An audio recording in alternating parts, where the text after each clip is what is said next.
ప్రభు యేసుక్రీస్తు నామమున మీ అందరికీ వందనాలు, శుభాలు తెలియజేస్తున్నాం. అందరూ బాగున్నారా? ప్రభు ఇచ్చిన కృపను బట్టి ఇంతవరకు పాటల ద్వారా దేవుని నామాన్ని మనం మహిమపరుస్తూ వచ్చి ఉన్నాం. అయితే శ్రేష్టమైన వాక్య భాగంలోకి వెళదాం. ప్రకటన గ్రంథము 2వ అధ్యాయము 1 నుండి 7వ వచనం వరకు ఉన్న వాక్య భాగాన్ని చదువుకుందాం. ఎఫెసులో ఉన్న సంఘపు దూతకు ఇలాగూ రాయుము, 7 నక్షత్రములు తన కుడి చేత పట్టుకుని 7 దీపస్తంభముల మధ్య సంచరించువాడు చెప్పు సంగతులేమనగా, నీ క్రియలను, నీ కష్టమును, నీ సహనమును నేను ఎరుగుదును. నీవు దుష్టులను సహింపలేవనియు, అపోస్తులు కాకయే తాము అపోస్తులమని చెప్పుకుని వారిని పరీక్షించి వారు అబద్ధికులని నీవు కనుగొంటివనియు, నీవు సహనము కలిగి నా నామము నిమిత్తము భారము భరించి అలయలేదనియు నేను ఎరుగుదును. అయినను మొదట నీకుండిన ప్రేమను నీవు వదిలితివని నేను నీ మీద తప్పు ఒకటి మోపవలసి ఉన్నది. నీవు ఏ స్థితిలో నుండి పడితివో అది జ్ఞాపకం చేసుకుని మారు మనసు పొంది ఆ మొదటి క్రియలను చేయుము. అట్లు చేసి నీవు మారు మనసు పొందితేనే సరి. లేని ఎడల నేను నీ యొద్దకు వచ్చి నీ దీపస్తంభమును దాని చోట నుండి తీసివేతును. అయితే ఈ ఒకటి నీలో ఉన్నది, నికోలాయితుల క్రియలు నీవు ద్వేషించుచున్నావు. నేను కూడా వీటిని ద్వేషించుచున్నాను. చెవిగలవాడు ఆత్మ సంగములతో చెప్పుచున్న మాట వినుగాక. జయించువానికి దేవుని పరదేశిలో ఉన్న జీవవృక్ష ఫలములు భుజింపనిత్తును. ఆమేన్. చదవబడిన వాక్యమును బట్టి ప్రార్థన చేసుకుందాం. దేవాని స్తోత్రములు తండ్రి, పరిశుద్ధుడా, మహోన్నతుడా, మహాగరుడా, మీకే వందనాలు స్తోత్రములు చెల్లించుండగా చదవబడిన లేఖనములతో మీ పాదం మీదకు వచ్చి ఉన్నాము తండ్రి. నాయన అయ్యా, చదవబడిన మాటలను బట్టి నాతో మాతో మీరు ఏమైతే మాట్లాడదలుస్తున్నారో ప్రభువా, మాట్లాడుచున్న మాటలు మనుషుల మాటలుగా కాక నీ ఆత్మశక్తి గల మాటల ద్వారా నాతో మాతో మీరు మాట్లాడండి తండ్రి. నాయన నిలబడినది నేనే, మానవ మాత్రని ప్రభువా, అయినప్పటికీ నిలబెట్టిన వారు మీరు, దేవాది దేవుడిగా ఉన్న మీరు తండ్రి ప్రభువా. చెప్పుచున్న నాకు విలుచున్న బిడలకు వినుపుతో కలుగులాగున 2 అంచెలు కలిగి వాడిగల ఖడ్గముతో నాతో మాతో మీరు మాట్లాడి కృప చూపించి విత్తబడుతున్న ఆత్మీయ ఆహారము ఫలభరితముగా మన జీవితములందరికీ ఫలించులాగా కృప చూపించమని యేసుక్రీస్తు అడుగుచున్నాను మా ప్రియపరలోకపు తండ్రి. ఆమేన్. ఇక్కడ చదవబడినటువంటి వాక్య భాగమును మనం ఆలోచించినట్లయితే కనుక, భక్తుడైనటువంటి యోహాను, ఆయన శిష్యులలో దేవునికి ప్రియమైనటువంటి యోహాను పద్మాసు దీపములో ఉండగా రాసినటువంటి ప్రకటన గ్రంథముల నుంచి ఆయన ఆత్మ చెప్పుచున్న మాట చెవుగలవాడు వినుగాక అని చెప్పి మాట్లాడుతూ కొన్ని యొక్క సూచనలకు 7 సంఘములకు ప్రభువైన యేసుక్రీస్తు వారు యోహాను ద్వారాగా కొన్ని ఉత్తరాలు వ్రాయించాడు. ఏమని వ్రాయిస్తున్నాడు? ప్రకటన గ్రంథము 2వ అధ్యాయము 1 నుండి 7వ వచనం వరకు ఉన్న వాక్య భాగాన్ని మనము ఆలోచించినట్లయితే కనుక అక్కడ ఎఫెసులో ఉన్నటువంటి సంఘమును గురించి ఆయన మాట్లాడుతున్నాడు. ఎఫెసులో ఉన్నటువంటి సంఘపు దూతకు ఇలాగూ వ్రాయము. ఎలాగూ వ్రాయమంటున్నాడు? ఇలాగూ వ్రాయము. అక్కడ ఉన్నటువంటి సంఘమునకు, సంఘము యొక్క దూతకు ఇలాగూ వ్రాయము. ఆ సంఘం యొక్క పరిస్థితులను బట్టి వివరిస్తున్నాడు. ఆ సంఘం యొక్క స్థితిగతులను బట్టి వివరిస్తూ ఉన్నాడు. అంటే ఈ ఎఫెసులో ఉన్నట్టు ఈ ఎఫెసు ప్రాంతము అంటే పౌలు సేవ చేయడానికి వెళ్ళినటువంటి, ఎందుకంటే మొదటిగా అపోస్తలున్న పౌలు గారు ఆ ప్రాంతమునకు వెళ్ళడానికి పరిశుద్ధాత్మ ఆటంకపరిచి ఆయనను వెళ్ళనివ్వలేదు. కానీ ఆయన 2వ సువార్త పర్యటనలో మాత్రము ఎఫెసుకు వెళ్ళడానికి దేవుడు అతనికి అవకాశమును కలిగించి ఉన్నాడు. ఎఫెసు పట్టణంలో ఆయన సేవ చేశాడు.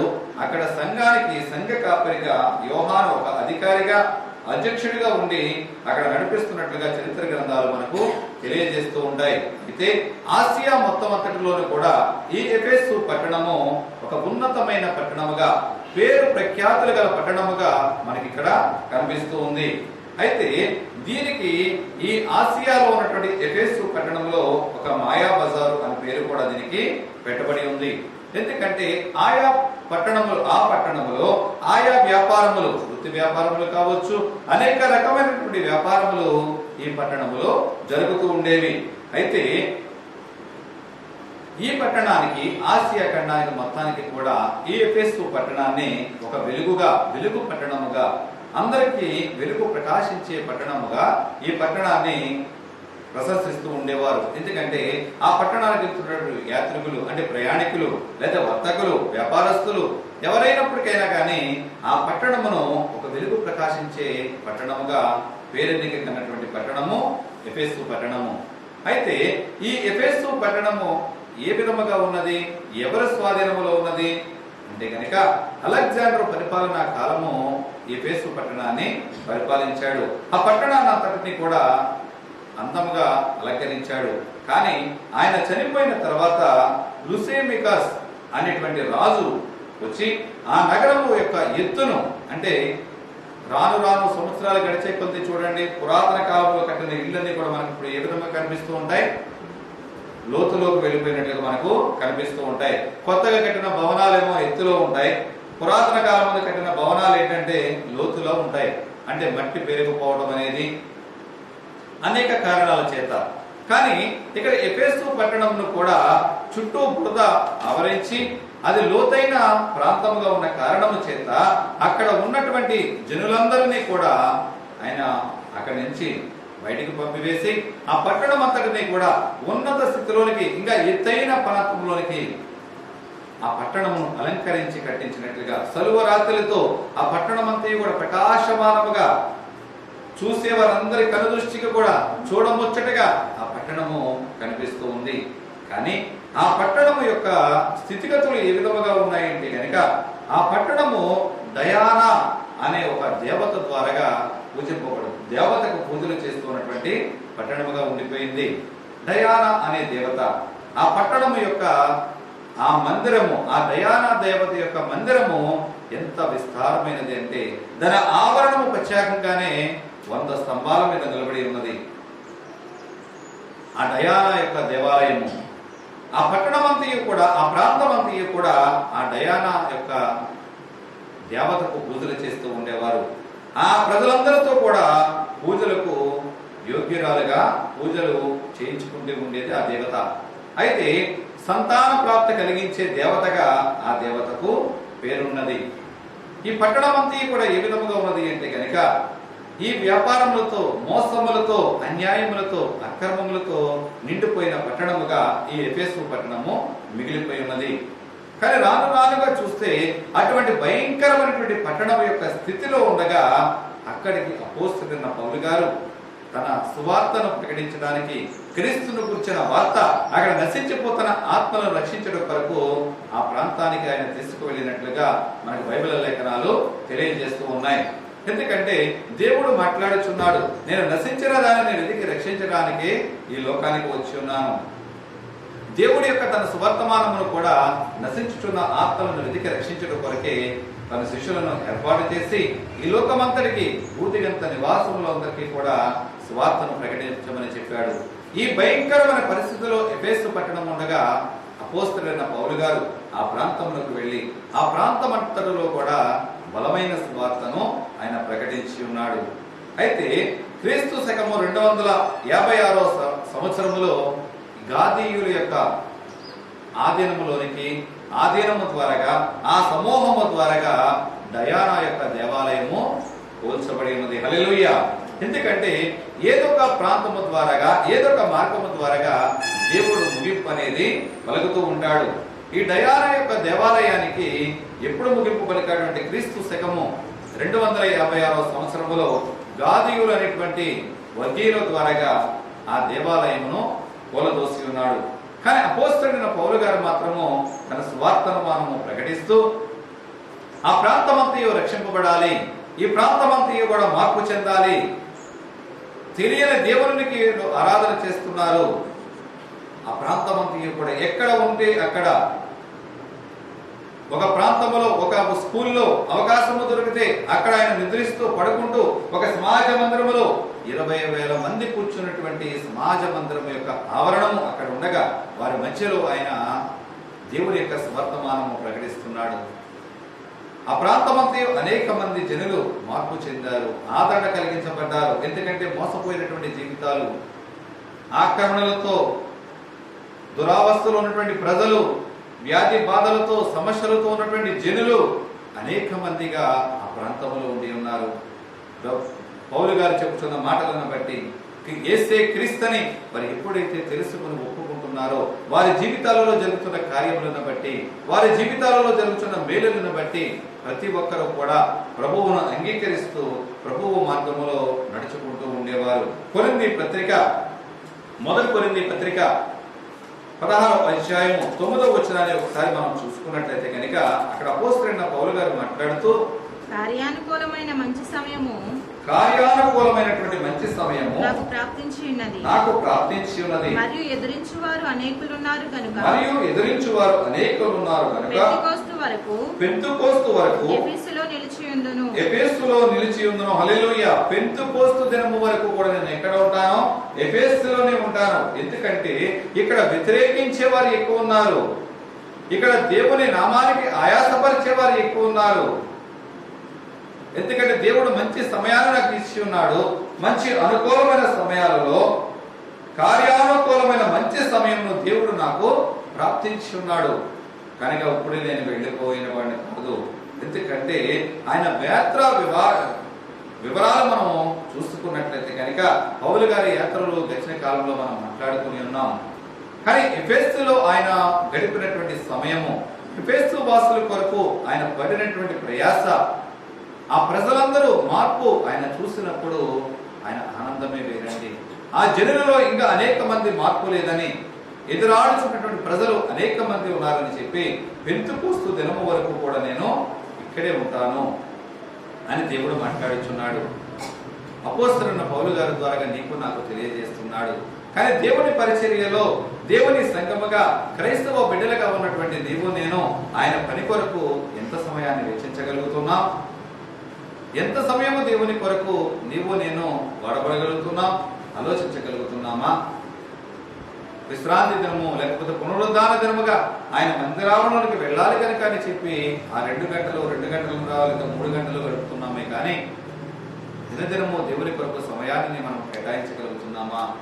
దేవుని యొక్క స్వర్తమానమును ప్రకటించిన విషయంలో అపోస్తలుడైన పౌలు గారు తనకి కుటుంబం ఉన్నప్పటికైనా కుటుంబం అంతటిని విడిచిపెట్టాడు, బంధుమిత్రాలను విడిచిపెట్టాడు. 1 రోజు కాదు, 2 రోజులు కాదు, నెలలుగా, సంవత్సరములుగా దేవుని యొక్క మాటలను ప్రకటిస్తూనే జనులు మార్పు కొరకు ఆయన ఎదురు చూస్తూ ఉన్నాడు. ఆ సంఘముల గురించి దేవుడు మాట్లాడుతున్నాడు. అపోస్తలుడైనటువంటి యోహాను గారి ద్వారాగా ఎఫెసీ సంఘములకు ఒక వృత్తము రాస్తున్నాడు. ఓ ఎఫెసీ సంఘములారా, సంఘస్థులారా, ఎఫెసీ ప్రజలారా, ఎఫెసీ జనులారా, మీరు చేసినటువంటి భక్తి నేను చూసి ఉన్నాను. అక్కడ 7 విషయాల గురించి ఆయన మాట్లాడుతున్నాడు. ఎఫెసీ సంఘములో ఉన్నటువంటి 7 ప్రాముఖ్యమైన విషయాలను ఇక్కడ ప్రభువు లేవనెత్తుతూ ఉన్నాడు. అందులో మనం చూస్తున్నట్లయితే కనుక ప్రకటన గ్రంథము 2వ అధ్యాయము 2వ వచనములో నుంచి మనం చూస్తే గనుక నీ క్రియలను నేను ఎరుగుదును. నీ క్రియలను ఏంటంటే నీ క్రియలను నేను ఎరుగుదును. మొదటిగా దేవుడు మనల్ని ఏం చూస్తాడు? క్రియలను చూస్తాడు. రెండోది నీ కష్టము నేను ఎరుగుదును. నువ్వు కష్టపడే మనస్తత్వము, నువ్వు దేవుని కొరకు ఏ విధముగా కష్టపడుతున్నావు, నీ కుటుంబ విషయంలో నువ్వు ఏ విధముగా కష్టపడుతున్నావు, నీ కష్టమును బట్టి దేవుడు నిన్ను చూస్తూ ఉంటాడు. మూడోది మీ సహనము గురించి నేను ఎరుగుదును. నువ్వు ఎంత సహనము కలిగి ఉన్నావు. అలాగే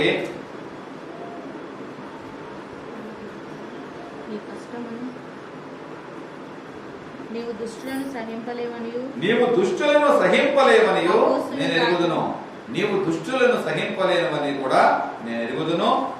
ఐదోదిగా చూస్తే అపోస్తులము కాకపోయినప్పటికైనా తాము అపోస్తులని చెప్పుకుని వారిని నువ్వు నివారించే వారిని నేను ఎరుగుదును. నువ్వు పరీక్షించేవాడవని నేను ఎరుగుదును. ఆరోదిగా చూస్తే కనుక సహనము కలిగి నా నిమిత్తము భారము భరించువాడుగా నీవు ఉన్నావని చెప్పి నేను ఎరుగుదును. ఏడవదిగా చూస్తే వారు ఇంత భారము భరించినా గాని, మీరు ఇంత భారము భరించినా ఎక్కడా కూడా మీ ముఖాలలో అలక అనేది నాకు కనపడలేదు. ఎంత మంచి సాక్ష్యం ఇస్తున్నాడండి దేవుడు. 7 విషయాలు సంపూర్ణ సంఖ్యగా 7 విషయాలుగా సాక్ష్యం ఇస్తూ ఉన్నాడు. ఎఫెసీ సంఘమును బట్టి, ఎఫెసీలో ఉన్నటువంటి ప్రజలను బట్టి, దేవుని ఎరిగినటువంటి ప్రజలందరిని బట్టి కూడా దేవాతి దేవుడు సాక్ష్యం ఇస్తూ వాడికి ఒక ఉత్తరము రాయిస్తూ ఉన్నాడు. నీ క్రియలు నేను ఎరుగుతాను. మొదటిగా నీ క్రియలు, నువ్వు చేస్తున్నటువంటి క్రియలు, నువ్వు చేస్తున్నటువంటి పనులు, ఏ పని కొరకు దేవుడు నిన్ను నియమించి ఉన్నాడు, ఏ పని కొరకు నువ్వు వాడబడుతున్నావు అన్నది నేను ఎరుగుదును. తీతుకు రాసినటువంటి మొదటి తీతుకు పత్రిక 3వ అధ్యాయము 5వ వచనాన్ని మనం చూస్తున్నట్లయితే కనుక, మనము నీతిని అనుసరించి చేసిన క్రియల మూలముగా కాక తన కనికరము చొప్పుననే పునర్జన్మ సంబంధమైన స్నానము ద్వారాను పరిశుద్ధాత్మ మనకు నూతన స్వభావము కలగజేయడం ద్వారాను మనలను రక్షించెను. హల్లెలూయా. మనము నీతిని అనుసరించి చేసే క్రియలు, నువ్వు నీతి ద్వారా చేసే క్రియలు ఏదైతే ఉన్నాయో అది పరిశుద్ధమైన ఉతక స్నానము ద్వారా నిన్ను రక్షించేదిగా ఉంటుందని ఇక్కడ తీతుకు భక్తుడికి రాస్తూ ఉన్నాడు. అవునండి, నీవు నేను ఎటువంటి నీతి క్రియలు దేవుని ఎడల మనం కనబరుస్తూ ఉన్నాం. మనుషులుగా కనబడాలని చెప్పి నీతి క్రియలు జరిగిస్తున్నావా? దేవునికి కనబడాలని నీతి క్రియలు జరిగిస్తున్నావా?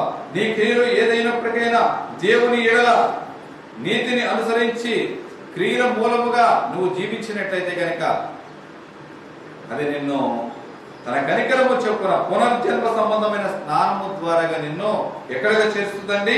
పరిశుద్ధాత్మ మనకు నూతన స్వభావము కలగచేయు ద్వారా మనం రక్షిస్తుంది, రక్షణలోనికి నిన్ను నడిపిస్తుంది. తన పరిశుద్ధమైన ద్వారము ద్వారా తన రక్షణలోనికి నిన్ను నడిపిస్తానంటుంది.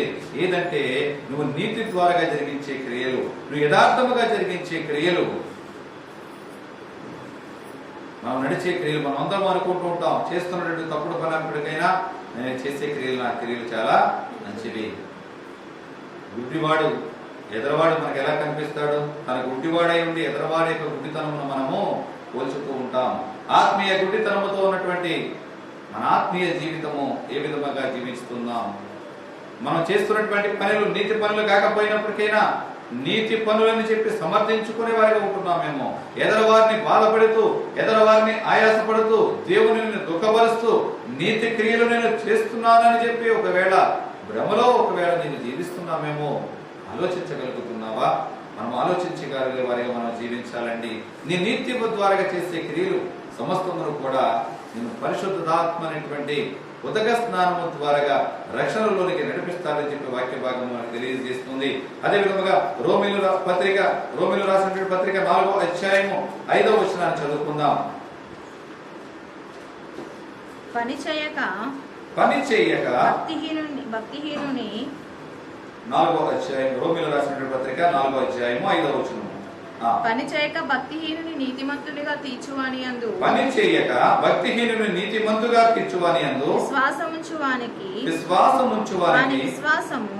విశ్వాసము నీతిగా ఎంచబడుచున్నది. హల్లెలూయా.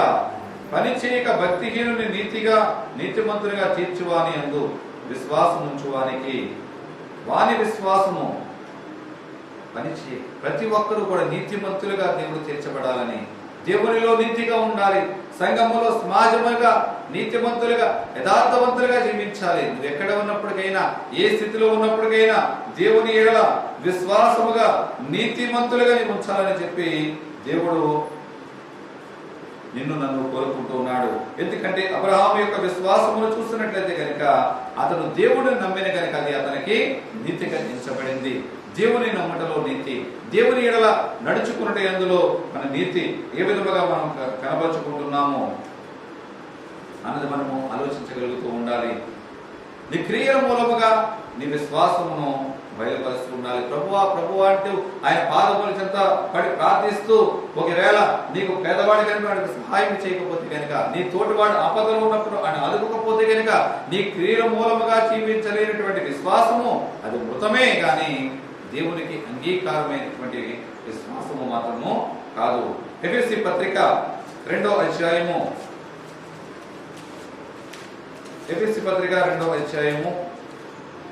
8 నుంచి 10వ వచనం వరకు చదువుకుందాం.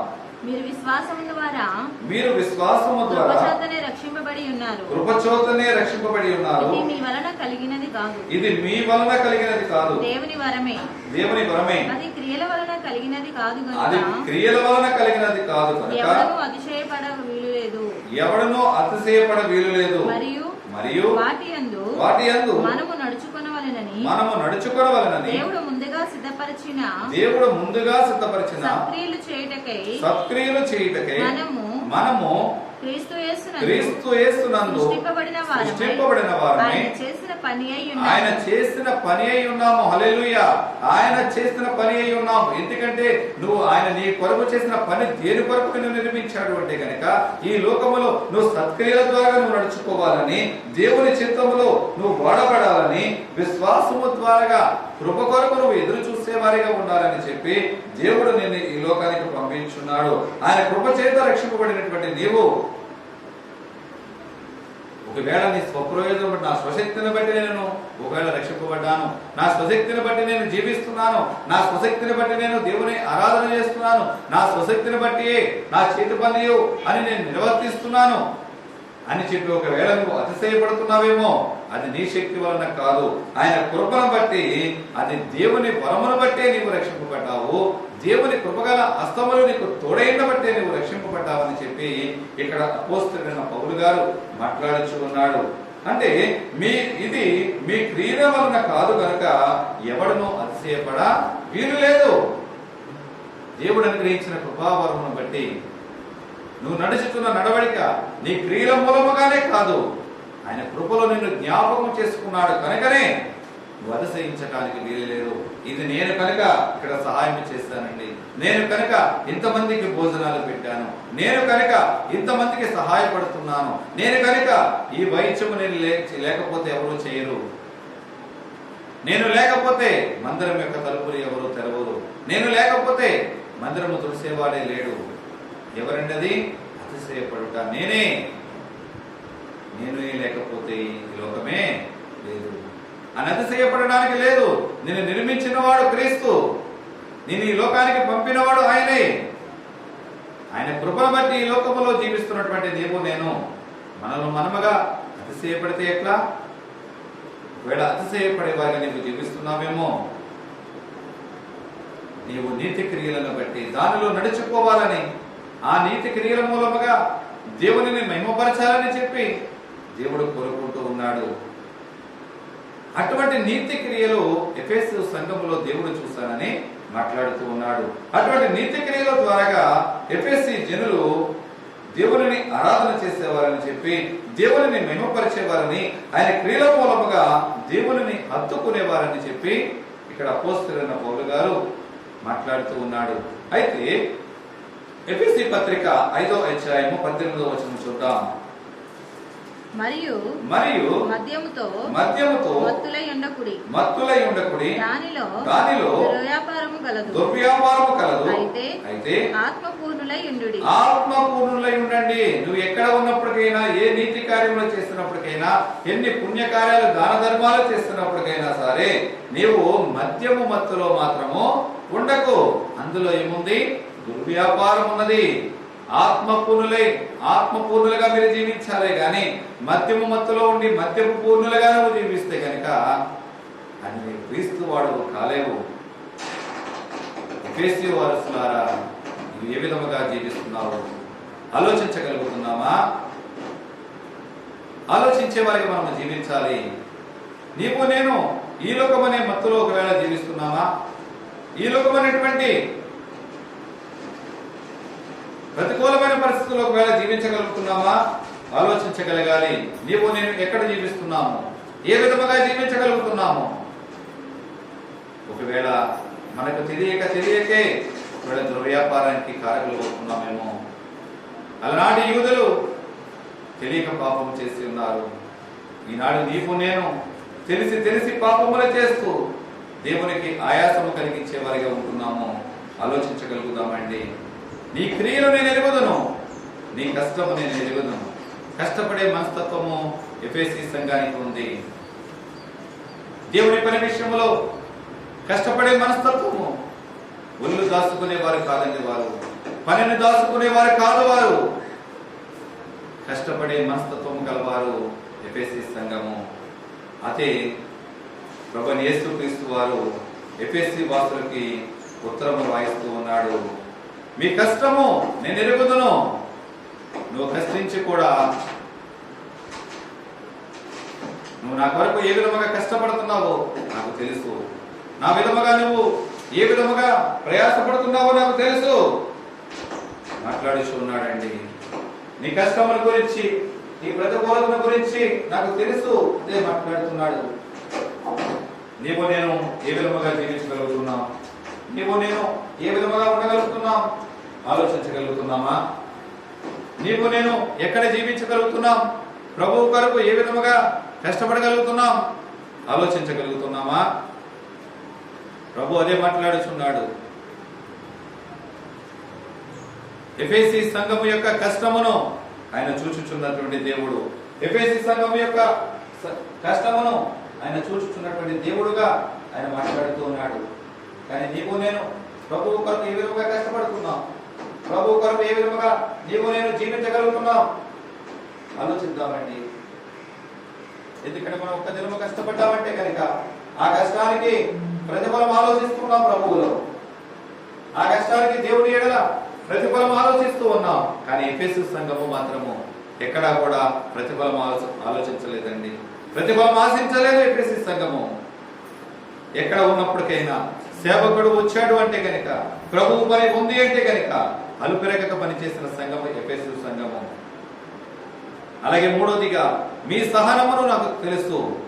అక్కడ ఉన్నటువంటి అధికారులు, అక్కడ ఉన్నటువంటి పెత్తనముదారులు వారిపై చేస్తున్నటువంటి అఘాయిత్యాలైనప్పటికైనా, కీడులైనప్పటికైనా, బాధలు కలిగినప్పటికైనా, కష్టాలు కలిగినప్పటికైనా శాంతితో, సమాధానముతో, ఓర్పుతో వారు సహనము కలిగి జీవించినట్లుగా ఇక్కడ ప్రభువు సాక్ష్యం ఇస్తున్నాడు. మీ సహనము నాకు తెలుసు, నా పరిచర్య యందు ఎన్ని కష్టములు వచ్చినప్పటికీ మీరు సహించుకున్నారు, మీరు ఓర్చుకున్నారు, మీరు ఆ నిమిత్తము అనేక బాధలు అనుభవించినప్పటికైనా సహనాన్నే మీరు కోరుకున్నారు, మీ శాంతిని నాకు తెలుసు అని చెప్పి ఇక్కడ మా సాక్ష్యం ఇస్తున్నాడు దేవుడు. అలాగే నాలుగోదిగా నీవు దుష్టులను సహించేవాడు మాత్రము కాదు. ఎంత సహనము కలిగి ఉన్నప్పటికైనా దుష్టుడు వచ్చి నీ మీద పెత్తనము చేయాలంటే మాత్రం నీవు సహించే సంఘాన్ని మాత్రము కాదు. ఈనాడు సంఘములలో చూసినట్లయితే గనక ఏ విధముగా సంఘాలు జీవిస్తున్నాయి, ఏ విధముగా సంఘములు దేవుని ఎడల ఎటువంటి భయభక్తులు కలిగి దుష్టుని పారద్రోలే విధముగా సంఘములు ఏ విధముగా ప్రయత్నాలు చేస్తున్నాయి. కానీ ఎఫెసీ సంఘము దుష్టులను మాత్రం ఏనాడు కూడా అవి సహించలేదండి.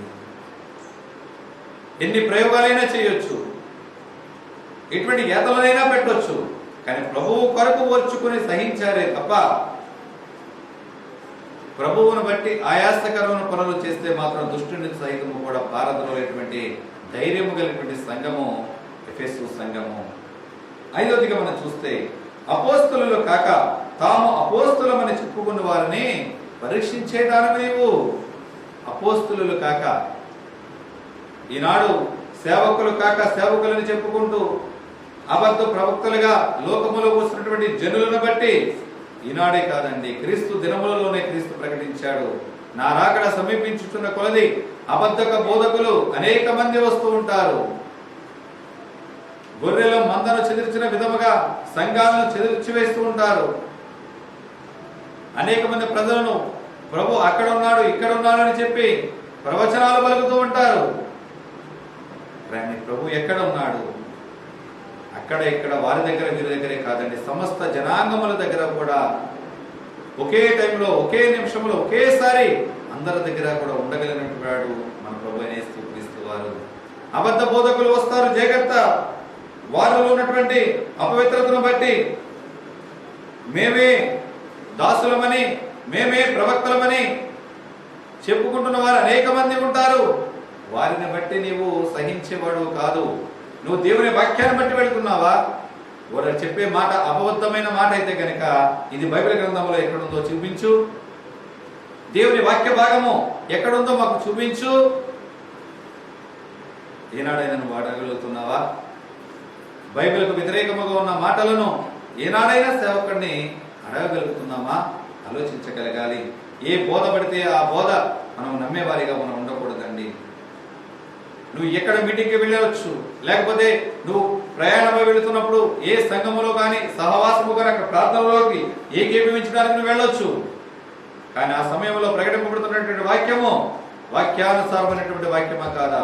ఈ పరిశుద్ధ గ్రంథములకు సంబంధించిన వాక్యమా లేకపోతే కనుక తన సొంత వాక్యములతో బైబిల్ గ్రంథానికి నిషిద్ధమైనటువంటి మాటలు ఒకవేళ మాట్లాడుతున్నాడా, ప్రభువుకు వ్యతిరేకమైన మాటలు మాట్లాడుతున్నాడా, ప్రభువు ఏమి ప్రకటించమన్నాడు, ఆయన ఏమి ప్రకటిస్తున్నాడు ఆలోచించగలగాలి, పరీక్షించుకోవాలి, అవసరమైతే అడగగలగాలి. అబద్ధ బోధకులని పారద్రోలాలి అంటే కనుక, అబద్ధ బోధకులు మన దగ్గరికి రాకూడదు అంటే కనుక ముందుగా మనము వాక్యము తెలిసిన వారిగా ఉండాలి. పరిశుద్ధ గ్రంథమును మనము ధ్యానించే వారిగా ఉండాలి. ఆ వాక్యాన్ని మనం నెమరు వేసుకునే వారిగా ఉండాలి. ఆ వాక్యాన్ని బట్టి అబద్ధ బోధకులను పారద్రోలే వారిగా మనం జీవించాలి. ఎఫెసు సంఘము ఎవరైనా అబద్ధ బోధకులు వచ్చారు అంటే కనుక క్రీస్తుని సిలువను కూర్చున్న వార్త కాకుండా ఒకవేళ కల్లబుల్లు మాటలు ఏదన్నా చెప్తే కనుక నిలదీసేవారు, వాళ్ళు పరీక్షించేవారు, అవసరమైతే పారద్రోలేవారు తప్ప ఆ మాటలను మాత్రము అంగీకరించేవారు కాదు. అటువంటి విశ్వాస జీవితంలో కొనసాగుతున్నటువంటి ఎఫెసు సంఘమునకు దేవుడు ఉత్తరము రాయిస్తూ ఉన్నాడు. ఆ సంఘమును బట్టి దేవుడు సాక్ష్యమిస్తూ ఉన్నాడు. ఆరో విషయాన్ని మనం చూసినట్లయితే కనుక సహనము కలిగి నా నిమిత్తము భారము భరించి, ఏంటండి సహనము కలిగి నా నిమిత్తము భారము భరించి. ఈనాడు ఏ సంఘములలో భారము భరిస్తున్నారు? అనేక మంది మీటింగులని అనౌన్స్ చేస్తూ ఉంటారు, ఏ భారము లేదు నాకు, ఏదున్నా సేవకుడే చూసుకుంటాడు, ఆయనే పడతాడు, నేను వచ్చి వినటమే ఏంటండి గొప్ప భాగ్యం, నేను మందిరానికి వచ్చి వాక్యం వినటమే గొప్ప భాగ్యముగా కొందరు మాట్లాడుకుంటూ ఉంటారు. కానీ ఎఫెసు సంఘము ఆ విధముగా భావించలేదండి. పేదవారిని సహితము కూడా, పేద సంఘమైనప్పటికైనా దాతృత్వముతో ఇచ్చే విషయములో ప్రభువు పని కొరకు ఆ పనిని భారమని అనుకోకుండా భరించారు. వారు తినడానికి ఉందో లేదో తెలియదు, కానీ ప్రభువు పని కొరకు మాత్రము వారు భారము పెంచారు. ఆ కష్ట సమయాలలో, ఆ ప్రతికూలమైన పరిస్థితులలో ఏది ఉన్నప్పటికైనా ప్రభువు పని కొరకు వారు పనులు ఆపుకున్నారు. ప్రభువు బిడ్డలకు ఆహారం పెట్టుడు కొరకు వారు భుజించకుండా ఆగిపోయి ఉన్నారు. ప్రభువు పని కొరకు సహాయం చేయటం కొరకు వారు పొందవలసినటువంటి మేలులు వారు ఆపుకున్నారు, బహుమానములను ఆపుకున్నారు. లేకపోతే వారు పొందవలసినటువంటి ఎటువంటివైన లాభాపేక్ష కూడా వారు లేకుండా ప్రభువు పని కొరకు సమస్త భారమును వారు భరాయించినట్లుగా బైబిల్ గ్రంథం మనకు తెలియజేస్తుంది. ఎఫెసు సంఘమును బట్టి నీవు నేను ఏమి నేర్చుకుంటున్నాం? ప్రభువు పనిలో ఎప్పుడైనా భారం భరాయించే వారిగా ఉన్నామా? వాళ్ళు భరించారు భారం. ఎందుకంటే ఎఫెసు పట్టణము ఎంత ఉన్నతమైన పట్టణమైనప్పటికైనా, ఎంత ధనికులున్న పట్టణం ఉన్నప్పటికైనా అక్కడ పేదవారు కూడా అనేక మంది ఉన్నారు. పేద ప్రజలే మొదటిగా మార్పు చెందిన వారు, ధనికులు తర్వాత చేర్చబడ్డారు. అయినప్పటికైనా పేద ప్రజలుగా ఉన్నప్పటికైనా కానీ ప్రభువు యొక్క సేవా భారము భరించే విషయంలో వారు ఎక్కడా కూడా వెనకడుగు వేయలేదండి. కొందరు చూడండి, అయ్యి బాబు మళ్ళీ మీటింగ్లు వచ్చేసి మళ్ళీ భారం అంతా నేనే మొయ్యాలి. భారం మోసిన తర్వాత అయ్యి బాబోయ్ 100 మంది అనుకున్నాను కానీ 200 మంది వచ్చారు, ఎంతమంది తినేళ్ళిపోయారు, మళ్ళీ వీళ్ళు తినేళ్ళిపోయారు, ఈ పనులన్నీ కూడా నేనే చేసుకోవాలి, నేనే చక్క పెట్టుకోవాలి, తిట్టుకుంటూ చేస్తూ ఉంటారండి. ఎందుకు వచ్చిన పనులు? నేను ఎవరు సహాయం చేయమన్నాడు? ఎవరు భారం మోయమన్నారు? భారము మోస్తే నిష్కలంకముగా మోయి, అంతేగాని ప్రభువు పని మాత్రం తిట్టుకుంటూ నీ నోటి ద్వారాగా ఒక్క ఊత పదమైన వచ్చింది అంటే కనుక అది ప్రభువును అవమానపరిచినట్లే. కానీ ఎఫెసు సంఘము మాత్రము నా నిమిత్తము మీరు భారము భరించి ఉన్నారని నాకు తెలుసు, మీ పనులన్నీ పక్కన పెట్టి నా నిమిత్తము మీరు భారము భరాయించి ఉన్నారు. ఏడోదిగా చూస్తే గనక మీరు ఇంత భారము భరాయించినప్పటికైనా, ఇంత అలుపెరగ కష్టించి పనిచేసినప్పటికైనా మీలో ఎక్కడా కూడా అలవటం అనేది నాకు కనపడలేదు. మీరు అలవలేదు అన్న విషయం నాకు తెలుసు. ఎందుకంటే కొందరు చిన్న పని చేస్తే ఎంత పని చేస్తామని చెప్పి కష్టపడిపోయినట్లుగా ఫీల్ అయిపోతూ ఉంటారు. బరువులు మోసిన వారు బాగానే ఉంటారు, పందులు వేసిన వారు బాగానే ఉంటారు, కుర్చీలు సర్ది మళ్ళీ పందులు మీకు లోపల పెట్టిన వారు బాగానే ఉంటారు, వారు కష్టించినగా పని చెప్పి మాట్లాడరు. పైనుండి ఆ పని ఈ పని చెప్పిన వారు మాత్రము ఏం చేస్తుంటారు? కష్టమంతా వీరిలో ఉన్నట్లు అలసిపోయినట్లుగా వాళ్ళ ప్రవర్తనలన్నీ కూడా ఉంటూ ఉంటాయి. ఆ క్రియలను, ఆ ప్రవర్తనను, ఆ నడవడికలను, ఆ ఉద్దేశముల, ఆ మనసాక్షిని దేవుడు చూచుచున్నాడని మాట్లాడుతున్నాడు. ఎఫెసీ సంఘమును బట్టి ఎంత మంచి సాక్ష్యం ఇస్తున్నాడండి దేవుడు. మీ అన్నిట్లో ఈ 7 క్వాలిఫికేషన్లో కూడా చాలా బాగున్నాయి.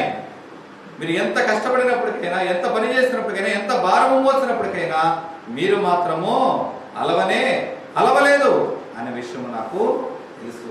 ఎందుకంటే మీ విషయాలను చూస్తున్నప్పుడు, మీ నడవడికను చూస్తున్నప్పుడు, మీ క్రియలు చూస్తున్నప్పుడు, మీ ముఖ కైలను చూసినప్పుడు మీరు అలవలేదన్న విషయాన్ని నాకు తెలుస్తున్నది.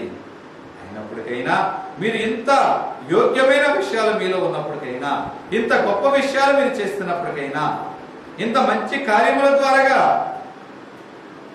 మీరు నాతో నడుచుతున్నప్పటికైనా, మీరు ఏ ఉన్నత స్థితిలోకి వెళ్ళినప్పటికైనా సరే దేవుడు ఏం మాట్లాడుతున్నాడు? మీ మీద ఒక నేరము మోపబోచున్నాను. 5వ వచనం చదువుకుందాం. నీవు ఏ స్థితిలో నుండి పడితివో 4వ వచనం చదువుకుందాం. అయినను మొదట నీకుండిన ప్రేమను నీవు వదిలితివని నేను నీ మీద తప్పు ఒకటి మోపవలసి ఉన్నది. హల్లెలూయా.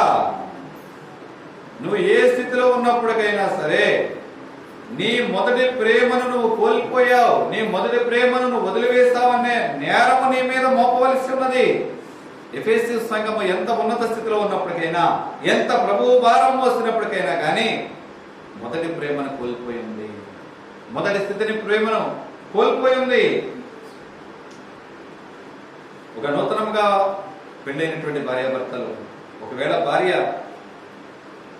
ఎక్కడైనా ఉద్యోగము చేస్తుంటే గనక వివాహమైన తర్వాత కొంతమంది భార్యలు ఉద్యోగం మానేస్తూ ఉంటారు.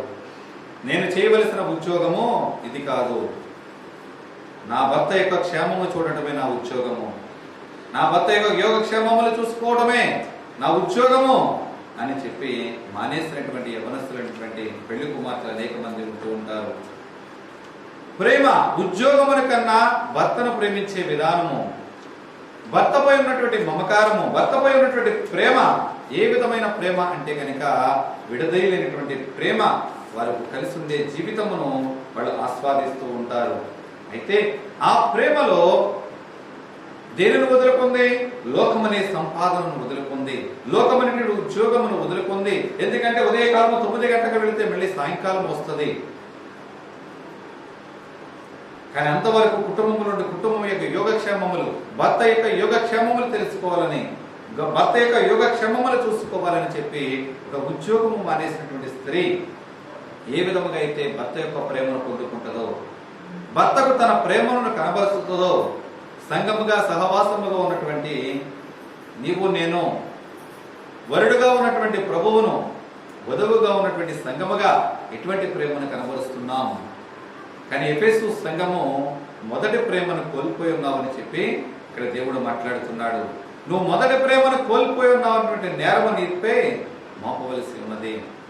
కానీ వివాహమైనటువంటి ఆ నూతన దంపతులు కొన్ని రోజులుగా అత్యధికమైన ప్రేమతో ఉండొచ్చు, తర్వాత ఒక్కొక్కసారి ప్రేమలు పోతూ కూడా ఉండొచ్చు. ఎందుకంటే భార్య పుట్టింటి ఏదో తేలేదనా, లేకపోతే భర్త కొనమని ఏదో కొనలేదనా, కారణాలు ఏదైనప్పటికైనా వాళ్ళ ప్రేమలకు ఒక్కొక్కసారి ఎడబాటు రావచ్చు. కానీ తండ్రి ప్రేమకు మన ప్రేమకు మాత్రం ఎడబాటు అనేది ఉండకూడదు. అదే ప్రభువు కోరుకుంటున్నాడు. శాశ్వతమైన ప్రేమతో నిన్ను ప్రేమిస్తున్నానని సెలవిచ్చినటువంటి దేవుడు అదే ప్రేమ ద్వారా నీవు ఆయనను ప్రేమించాలని, మొదటి ప్రేమను నువ్వు కోల్పోకూడదని, మొదటి విశ్వాసము నువ్వు కోల్పోకూడదని చెప్పి దేవుడు ఆశపడుతూ ఉన్నాడు. కానీ నీవు నేను ఏ విధముగా జీవిస్తూ ఉన్నాం? ఎఫెసు సంఘములో ఉన్నటువంటి 7 లక్షణములు నీలో నాలో ఉన్నాయా? పెంతెకోస్తు దినమునకు సుమారుగా 100 సంవత్సరములుగా మనం లెక్క కట్టినట్లయితే కనుక ఈ 7 లక్షణములు కూడా ఎఫెసు సంఘములో ఉన్నాయి. అయినప్పటికైనా దేవుడు నీపై ఒక నేరము నేను మోపుతున్నాను. మొదటి ప్రేమ ఎలాంటిది అంటే కనుక శ్రేష్టమైనటువంటి ప్రేమ, అగాయిక్ష ప్రేమ, పేతురు గారిని యేసు ప్రభు వారు అడుగుతారు, సీమోను కుమారుడు అయినటువంటి పేతురు, నువ్వు నన్ను ప్రేమిస్తున్నావా? వీరందరికంటే నన్ను ప్రేమిస్తున్నావా అంటే, అవును ప్రభువా, వీరందరికంటే నేను నిన్ను ఎక్కువగా ప్రేమిస్తున్నానని నీకే తెలుసు కదా అంటే, నా గొర్రె పిల్లలను మేపుము, నా గొర్రె పిల్లలను కాయము. ఎంత వెంటనే మాట్లాడిన వెంటనే దేవుడు ఒక పని అప్పగిస్తూ ఉన్నాడు. ప్రేమ, మొదటి ప్రేమే ఎలాంటి ప్రేమ అంటే శ్రేష్టమైనటువంటి ప్రేమ.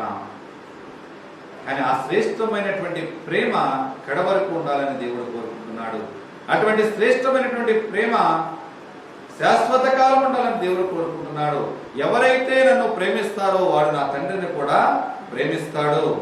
అదే యోహాను పత్రికలో మరి దేవుడు రాస్తూ ఉంటాడు, యోహాను సువార్తలో, నా తండ్రిని ప్రేమించువాడు ఆయన ఇచ్చే దీవెనలను పొందుకుంటాడు. ఆయన వాక్యమును ప్రేమించే వారిగా, దేవుని ప్రేమించే వారిగా మనం జీవించాలని, నువ్వు క్రైస్తవ విశ్వాసిగా ఎప్పుడైతే మార్పు చెందావో, మారు మనసు పొందావో, ఎప్పుడైతే రక్షణ అనుభవంలోకి నువ్వు నడిపించబడ్డావో, ఆ మొదటి ప్రేమ, ఆ శ్రేష్టమైనటువంటి ప్రేమ, ఆ ప్రాముఖ్యమైన ప్రేమ నీవు ఈనాటి వరకు ప్రభువులో కొనసాగించగలుగుతున్నావా? ఒకవేళ కొనసాగించలేనటువంటి నీవు ఇవాళైనా కనుక మార్పు తెచ్చుకోకపోతే, ఎఫెసు సంఘముపై ఏ విధముగా అయితే దేవుడు నేరము మోపుతున్నాడో, నీపైన నాపైన కూడా దేవుడు నేరము మోపుతానని ఆయన మాట్లాడుచున్నాడు. నువ్వు ఏ స్థితిలో నుండి పడితవో అది జ్ఞాపకము చేసుకొని మారు మనసు పొంది ఆ మొదటి క్రియలను చేయము. అట్లు చేసి నీవు మారు మనసు పొందితేనే సరి, లేని ఎడల నేను మీ యొద్దకు వచ్చి నీ దీపస్తంభమును దాని చోట నుండి తీసివేతును. నువ్వు మారు మనసు పొందకపోతే గనక, నువ్వు నన్ను తెలుసుకున్నటువంటి కొత్తలో ఏ విధముగా అయితే నూతన ఆత్మతో శ్రేష్టమైన ప్రేమతో నన్ను ప్రేమించి ఉన్నావో, అటువంటి ప్రేమను గనక నువ్వు ప్రేమించకపోతే గనక, ఇదిగో నేను రాబోచున్నాను, నేను నీ యొద్దకు వచ్చి ఏం చేస్తానంట, దీప స్తంభమును దాని చోట నుండి తీసివేస్తాను. నువ్వు ఒక వ్యక్తివే కావచ్చు, ఒక సంఘానివే కావచ్చు, ఒక సమాజానివే కావచ్చు, నువ్వు ఏ స్థితిలో అయినా ఉండొచ్చు. కానీ ఏ పరిస్థితిలో నువ్వు పడిపోయావు, నువ్వు ఎక్కడ దిగజారిపోతున్నావు, ఆత్మీయ స్థితిలో నువ్వు దిగజారిపోవడం గల కారణం ఏమిటి అని కనుక నువ్వు గుర్తించి గనుక నువ్వు మార్పు చెంది మారు మనసు పొందకపోతే గనుక, అది ఉన్న చోట నుండి దీపస్తంభమును తీసివేస్తాను. దీపస్తంభం తీసివేయడం అంటే, ఆరిపోయిన దీపాలు, ఈనాడు లోకములు అనేకమైన దీపాలు, ఎవరికి ప్రయోజనం? ఎవరికి ప్రయోజనం లేని జీవితము. నువ్వు చీకటి కొట్లో ఉన్నావు, వెలుగుతున్న దీపం ఆరిపోయింది, ఏమి ప్రయోజనము? వెలిగింపబడుతున్నటువంటి నీ దీపము ఆరిపోయింది, ఎవరికి ప్రయోజనము? వెలిగింపబడుతున్నప్పుడు మాత్రమే నువ్వు ఇంటికైనా, బయట ఉన్న జనాంగములకైనా, సంఘములకైనా, సమాజములకైనా ఒక మార్గమును చూపించడానికి, ఒక వెలుగుగా ఉపయోగపడడానికి వాడబడతావే కానీ, ఆరిపోయినటువంటి నీ జీవితం ఎవరికి ఉపయోగము? ఆ దీపస్తంభమును అది ఉన్న చోట నుండి తీసివేస్తానంటున్నాడు. ఒకవేళ ఇంతవరకు మార్పు చెందట్లేదేమో, మార్పు చెందు. లేదంటే గనక దేవుడు నీపై తన ఉగ్రత చూపిస్తే గనక మనం తట్టుకోలేమండి. మనుషులు కొన్ని రోజులు మాట్లాడకపోతేనే మనము దుఃఖాక్రాంతులుగా ఉంటాం, మన మనసు వేదన చెందుతూ ఉంటది. కానీ దేవుడికే ఆయాసము కలిగిస్తే, దేవుడికే కోపం వస్తే గనక, నీ దీపస్తంభము తీసివేస్తే గనక ఈ లోకంలో జీవించడానికి కూడా యోగ్యతను కోల్పోయేవాడిగా ఉంటావు, కోల్పోయేదానిగా ఉంటామని చెప్పి బైబిల్ లేఖనాలు మనకు తెలియజేస్తూ ఉన్నాయి. అయితే ఈ మొదటి నీలో ఉన్నది, నికోలాయితుల క్రియలు నీవు ద్వేషించుచున్నావు, నేను కూడా వీటిని ద్వేషించుచున్నాను. నికోలాయితుల క్రియలు నువ్వు ద్వేషిస్తున్నావు అంటే అధికార వాంఛకులు అనేక మంది ఉంటారు. అధికార వాంఛ కావాలి అన్న దాన్ని నువ్వు ద్వేషిస్తావు, నేను కూడా దానిని ద్వేషిస్తున్నాను. నువ్వు మొదటి ప్రేమను కోల్పోయావే కానీ అధికారమును మాత్రం నీవు కోరుకోవట్లేదు. అటువంటి అధికార వాంఛను నువ్వు ద్వేషిస్తున్నావు, నేను కూడా ద్వేషిస్తున్నాను. అయినప్పటికైనా నీ మొదటి ప్రేమను కనుక నేను మళ్ళీ పునర్నిర్మించుకోకపోతే కనుక నీలో ఉన్నటువంటి ఏం చేస్తానంటున్నాడు, దీపస్తంభం అది ఉన్న చోట నుంచి నేను తీసివేస్తానని మాట్లాడుతున్నాడు. 7వ వచనం చదువుకుందాం. చెవిగలవాడు ఆత్మ సంగములతో చెప్పుచున్న మాట వినుగాక. చెవిగలవాడు ఆత్మ సంగములతో చెప్పుచున్న మాట వినుగాక. జయించువానికి దేవుని పరదేశులో ఉన్న జీవవృక్ష ఫలము భుజింపనెత్తును. హల్లెలూయా, హల్లెలూయా. ఇక్కడ చెవిగలవాడు ఆత్మ సంగములతో చెప్పుచున్న మాట వినుగాక. ఇటువంటి చెవులు, ఏ చెవులు గలవాడు? ఆత్మ చెప్పుచున్న మాటలు వినగలిగే చెవి. ఒకవేళ దురద చెవులు గలవారిగా ఒకవేళ నీవు ఉంటున్నావేమో, యేసు రక్తంలో కడగబడినటువంటి నీవు, ఆయన రక్తంలో కడగబడినటువంటి నీవు నేను మన చెవులను కడుగుకున్నామా? నీ చెవులు యేసు రక్తంలో కడగబడ్డాయా? లేకపోతే కనుక ఇంకా లోకమనే పాపపు జలములతో, పాపపు మాటలతో, అపవిత్రమనే క్రియలతో ఇంకా నీ చెవులు ఇంకా కొట్టుమిట్టులాడుచు ఉన్నాయేమో? అదే దాని గురించే మాట్లాడుతున్నాడు. చెవి గలవాడు ఆత్మ సంగములతో చెప్పుచున్న మాట. చెవి గలవాడు ఉన్నాయండి. మనందరికీ చెవులు ఉన్నాయా? చెవులు ఉన్నాయని అందరికీ ఉన్నాయా లేవా? చెవులు నిజంగా ఉన్నాయా అంటే కూడా చెవుల గురించి కూడా మాట్లాడలేకపోతారు. అంటే చెవులు ఉన్నాయో లేదో కూడా మనకే డౌట్. ఎందుకంటే చెవులు గలవాడు వినును కాక ఆత్మ చెప్పుచున్న మాటలు అంటే కనుక నువ్వు నిజంగా చెవులున్నవాడు అయితే కనుక, నీవు నిజంగా చెవులున్న దానివైతే కనుక ఆ చెవులు యేసు రక్తంలో కడగబడితే మాత్రమే ఆత్మ చెప్పుచున్న మాటలు నీలోనికి వెళతాయి. ఆత్మ చెప్పుచున్న మాటలు నీలోనికి వెళ్ళట్లేదు, నువ్వు ఆ మాటలను గ్రహించట్లేదు అంటే కనుక నీ చెవులు ఇంకా ఆయన రక్తంలో కడగబడలేదు.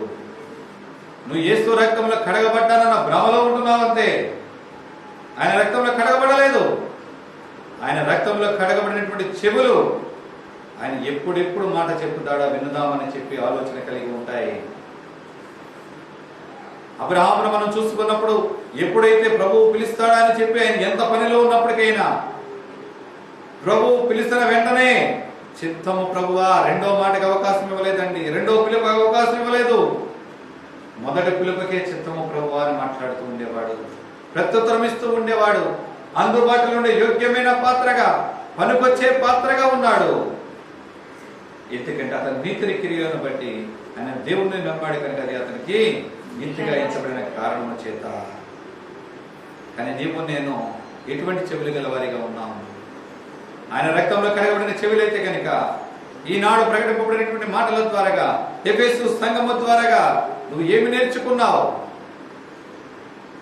మొదటి ప్రేమను కోల్పోయినటువంటి నీవు మళ్ళీ పునర్నిర్మించబడుతున్నావా? ఆలోచించగలుగుతామండి.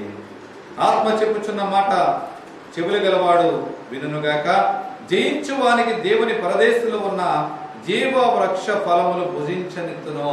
ఎవడైతే ఇవన్నీ కూడా వింటాడో, ఏ సంఘమైతే, ఏ విశ్వాసి అయితే ఎఫెసు సంఘములో ఉన్నటువంటి ఈ 7 క్రియలు చేస్తానికి ఇష్టపడుతున్నాయో, ఈ 7 క్రియలు చేసినప్పటికైనా మొదట ప్రేమను కొలుచుకుంటూ, మొదట ప్రేమను ఒకవేళ కోల్పోతే కనుక దానిని మారు మనసు ద్వారా పునర్నిర్మించుకుని దేవుని కొరకు ఆయన చెప్పే మాటలు చెవిగలవాడిగా మనం వింటూ ఉన్నామో, ఆయన ఆత్మ కార్యములను మనం పాలుపంచుకుంటూ ఉన్నామో, వారిని ఏమింపచేస్తానంటున్నాడు? తన పరదేశంలో ఉన్నటువంటి జీవవృక్ష ఫలములను భుజింపనెత్తును. హల్లెలూయా, హల్లెలూయా. తన పరదేశంలో ఉన్నటువంటి జీవవృక్ష ఫలములను, జీవవృక్ష ఫలములు అంటే మనకు గుర్తు రావాలి. ఏది గుర్తు రావాలి? మాకేం గుర్తు రాదండి, మేము మర్చిపోయాం. బైబిల్లో జీవవృక్ష ఫలం గురించి రాయబడి ఉందా, రాయబడలేదా? అసలు అందరూ కూడా విస్నార్థకంగా మారిపోయారు. ఆది కాండములో రాయబడి ఉంటది. ఆదాము అవ్వలను ఏదేను తోటలో ఉంచినప్పుడు దేవుడు మంచి చెడ్డలు వివేకమునిచ్చే చెట్టును వేశాడు. అయితే ఆ చెట్టు ఫలమును వారు భుజించారు. దేవుడు చూస్తున్నప్పుడు ఒకవేళ వీళ్ళ జీవవృక్ష ఫలమును కూడా భుజిస్తే, ఒకవేళ మాట వినరు అని చెప్పి వారిని బయటికి గింటి వేస్తాడు. ఏదేను తోటలో జీవవృక్ష ఫలమును కూడా దేవుడు ఉంచి ఉన్నాడు. శాశ్వతమైన జీవితముతో నువ్వు జీవించడానికి, ఆయనతో తరతరములు యుగాలు జీవించడానికి తన పరదేశంలో ఉన్నటువంటి జీవవృక్ష ఫలములను నువ్వు నీ చేత తినిపిస్తానని దేవుడు మాట్లాడుతున్నాడు. తన పరదేశంలో ఏముంటాయి? బంగారపు వీధులు, బంగారపు విల్లు ఉంటాయి. అదేంటంటే బంగారపు వీధులలో వృక్షాలు ఎలా మొలుస్తాయి? మొలిపిస్తాడు దేవుడు. తన జీవవృక్ష ఫలములను మాత్రమే. దేవదూతలు తిన్నటువంటి మన్నాతో పోషించినటువంటి దేవుడు ఇశ్రాయేలులను నిన్ను నన్ను పోషించలేడా?